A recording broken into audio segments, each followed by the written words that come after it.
welcome to today's video. We have Baloo out today because I haven't taken him out in a very long time, it seems like, and he is looking so beautiful.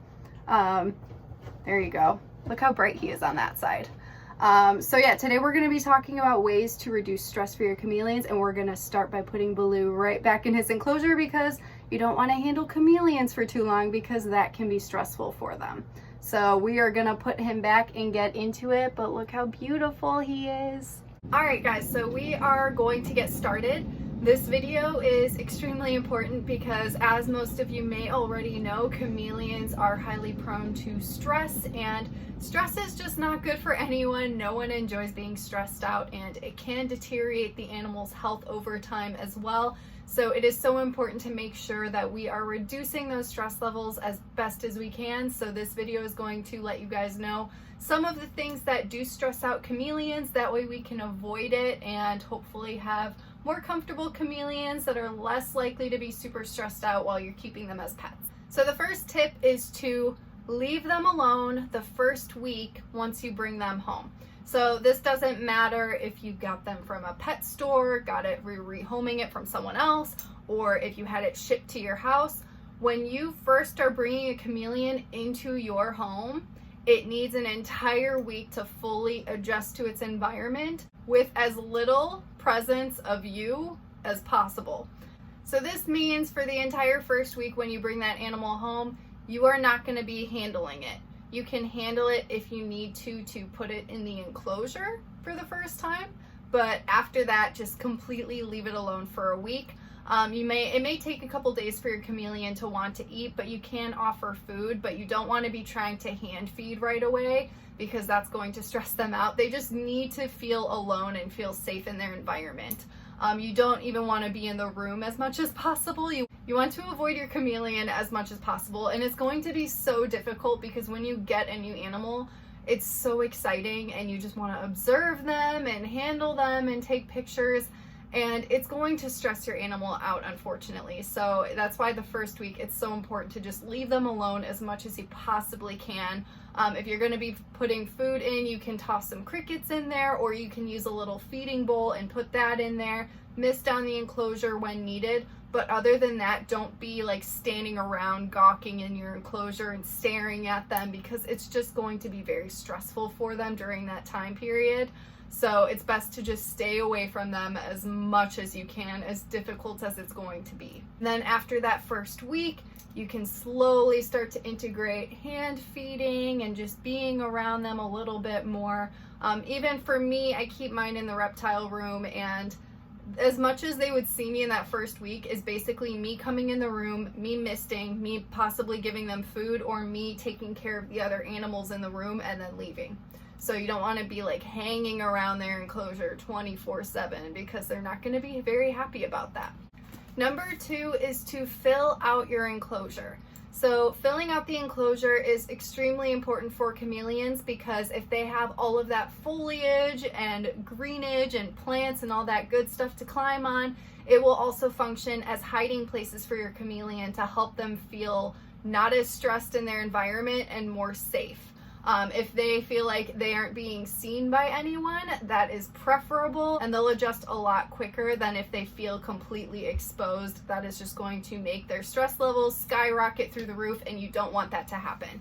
So filling out the enclosure is just so important. Not only is it going to help raise the humidity by having live plants in the setup, it'll also function as places for your chameleon to hide and feel safe, and it's also going to function as a place for your chameleon to hydrate itself because they're going to be licking the moisture off of all of the leaves in the setup. So filling it out is just so important for all of these different aspects for a happy and healthy chameleon. Number 3 is to boost your enclosure up high. This is something that makes complete sense, and I did not realize it until Neptune the chameleon actually let me know, and it is such a valuable tip that I just love and I recommend to everyone now. So basically the tip is that you want your chameleon to be above you. So if you have an enclosure, you don't want to typically just set it on the floor because they are typically 4-foot tall enclosures, and most people are taller than that. Not everyone, but even so, even if you're pretty short of a person, you're still going to be like pretty equally spaced out with your chameleon and kind of hovering over them. And they do not like that. They like to naturally be up in the trees. They're arboreal. They're gonna feel safer the higher up they can be away from us. So if you can boost your enclosures up onto something, that will significantly reduce their stress levels as well, and they will feel more safe and more secure in their setup. What I do for mine is I actually boost mine up on top of other enclosures. I use these Zen Habitats enclosures. And the best thing about these enclosures is that they are stackable. They do come with stacking spacers as well to allow proper ventilation through your setups if you're stacking them. But even if you don't have other enclosures and you're looking for a way to boost up your enclosure, Zen Habitats has stands as well. So anything that you can use to boost up your enclosure and just like stack it on top of something else would be ideal, because then your chameleon can be up nice and high and feel safe.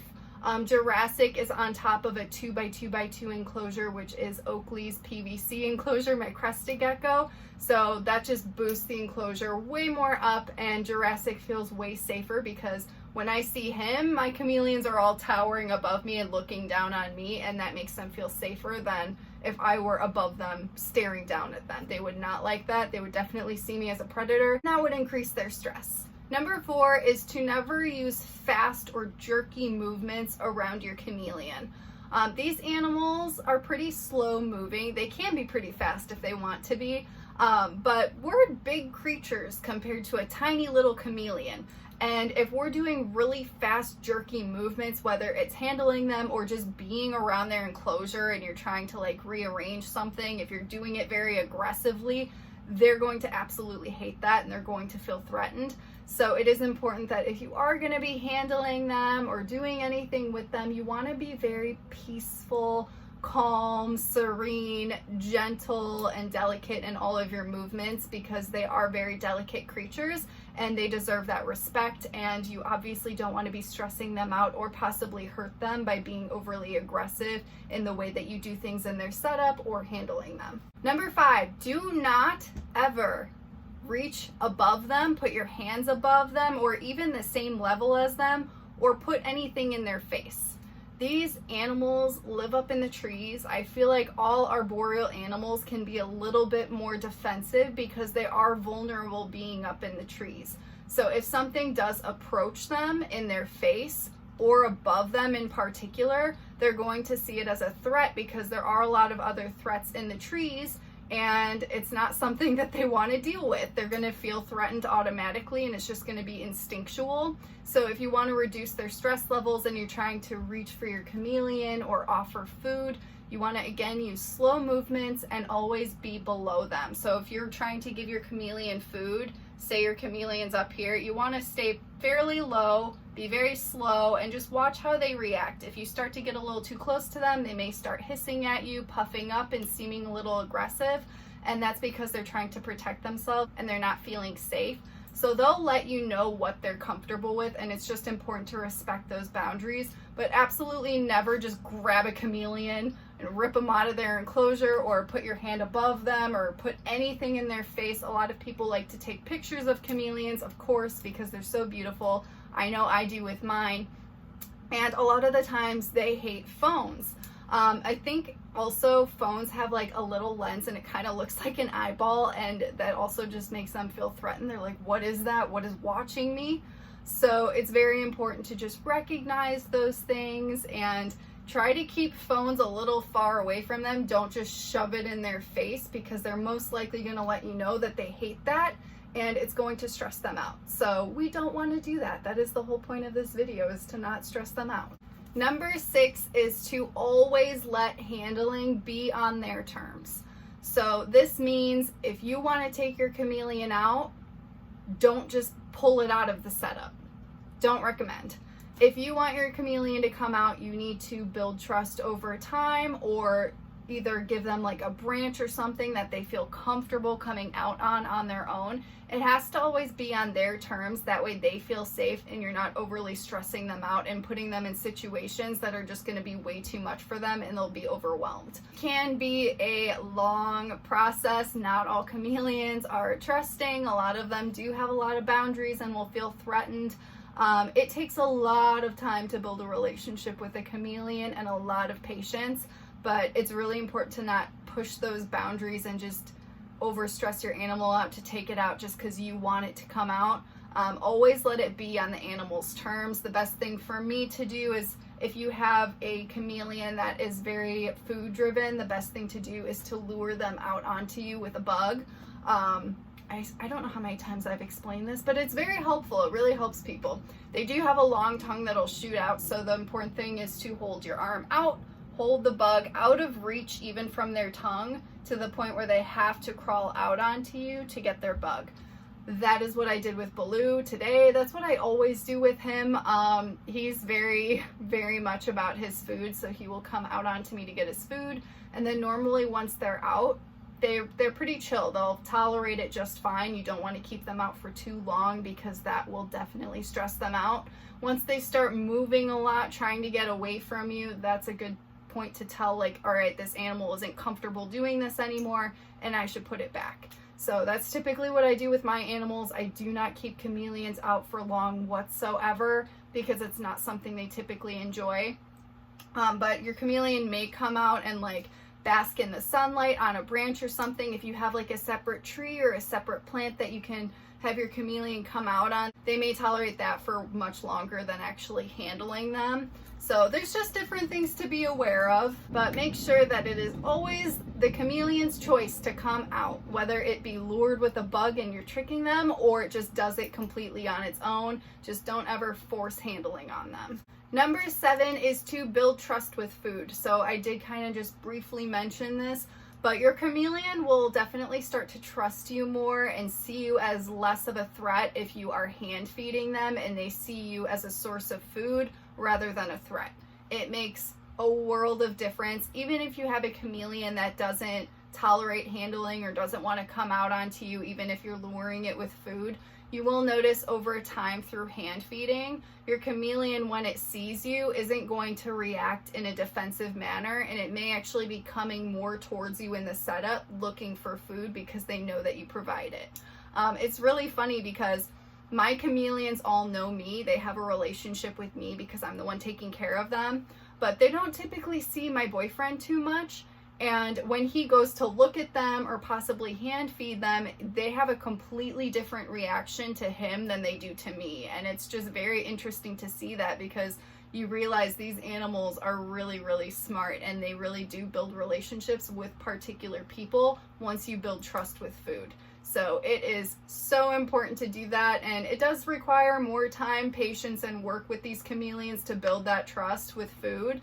But it is absolutely worth it. It's going to be rewarding for your animal because it's going to reduce their stress levels and make them way more comfortable with you. Number 8 is to keep them in a calm environment. So you don't typically want to keep a chameleon in a living room or a room that there's a lot of chaos in. A lot of people go into that room. There's talking, there's laughing. The TV is on, like people are playing music. Maybe you have a band, who knows what's going on. Do not put your chameleon near any of that. You want a really low traffic room for your animal because all of that traffic is going to stress your animal out. It's just going to see a ton of threats. Even if your chameleon builds a relationship with you, that doesn't mean it trusts all people. Like my example with my boyfriend. They know you apart from other people that they don't know and that they don't trust. So it's very important to make sure that you're reducing their stress levels by keeping them in the most peaceful environment that you possibly can. That's why I have my reptile room here. It is my little sanctuary. I am basically the only one in here, and it's typically a very quiet and peaceful space for me to go in myself. So it's like that for all of my animals as well. Chameleons can't really hear the way that we do. But if things are really, really loud, they can feel those vibrations in their environment, which can cause stress. So that's why it's really important to just make sure a chameleon is in a room that's very quiet, peaceful, and there's not a lot of people and ruckus and crazy things going on. Number 9 is proper care, temperature, humidity, ventilation, husbandry, all of that good stuff. It seems incredibly basic to make sure all of those things are on point. But if something is not on point for your animal, it will cause them stress. They do have a lot of needs. Chameleons are not easy to care for. I made an entire video going over the challenges of keeping chameleons, and it's not easy. It's not for everyone, but the people that do it, it's just very important to make sure that you really are doing everything the best that you can to your abilities to make sure that everything is on point for your animal to reduce any stress. And obviously, if the care is not accurate for your animal, it will also cause illness or possibly injury and all of these negative things that you don't want to happen to your chameleon. So obviously, just making sure that your animal is taken care of correctly is extremely important and will reduce possible stress levels for them. Number 10 is to keep other animals away from your chameleons. I feel like this is typically, I don't see this too much with chameleons. I notice people have their dogs and their cats around their bearded dragons and things like that. It's not something that I agree with. I think it's risky. And even if you have a really well-behaved animal and it's not trying to attack your reptile, there's still going to be stress because they're still going to see those animals as big potential threats. So even if they aren't hissing or trying to bite or reacting much, that doesn't mean that the animal isn't stressed out. Chameleons, again, are highly prone to stress. So whenever I take my chameleons out, Chacho is off limits. I kick him out entirely. He's not supposed to be in here when I have any reptile out. He does have prey drive. He doesn't go for my animals, but he will get in their face and sniff them, and that's going to cause them stress that I don't want them to have, that they do not deserve. So it is best to just keep all animals away from your chameleons. Even if you have other animals, like other chameleons, you don't want them to be able to see the other chameleons because that can also cause stress. So if you have a screen enclosure and you have multiple chameleons next to each other, they may see each other and then they'll be stressed out. I use the PVC enclosure so they can't see next door to their neighbor, so it's just more security and less stress for them. But a lot of people keep cats, and cats like to jump on top of enclosures and just be on top of everything. I would recommend to just completely not allow cats or dogs in the reptile room or room that you're keeping your chameleon as little as possible, because you just don't want them to be stressed out by those animals and see them as constant threats, because it's just not going to be good for their overall well-being in the end. So those are my tips for today. I hope that they are helpful. If you guys can come up with any others, please go ahead and leave it in the comment section, and I will see you guys in the next one.